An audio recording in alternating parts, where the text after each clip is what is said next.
channel and also press this bell icon.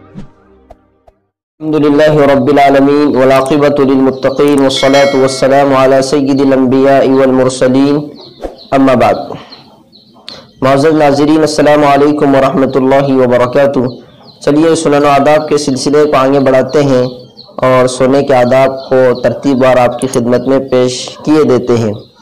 Number 6، ہاتھوں میں چکناہٹ ہو تو اسے دھو کر سونا.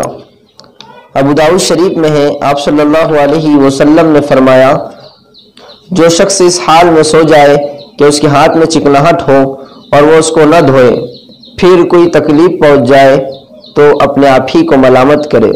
نمبر 7، بستر جھاڑ کر سونا. بخاری شریف میں ہے، آپ صلی اللہ علیہ وسلم نے فرمایا، تم میں سے کوئی شخص سونے کے لیے اپنے بستر کے قریب آئے تو اسے چاہیے کہ اپنی تہبند کے اندرونی حصے سے بستر کو جھاڑ لے. نمبر 8، سرما لگانا.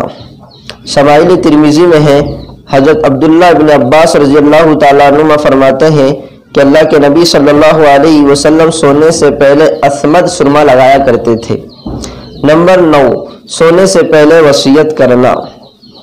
نمبر 10، اچھی نیت سے سونا.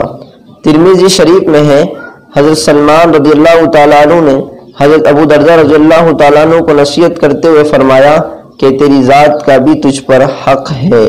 آج اسی پر اکتفا کرتے ہیں. آئندہ قسطوں کے لیے آپ ہمارے چینل سے جڑ جائیں.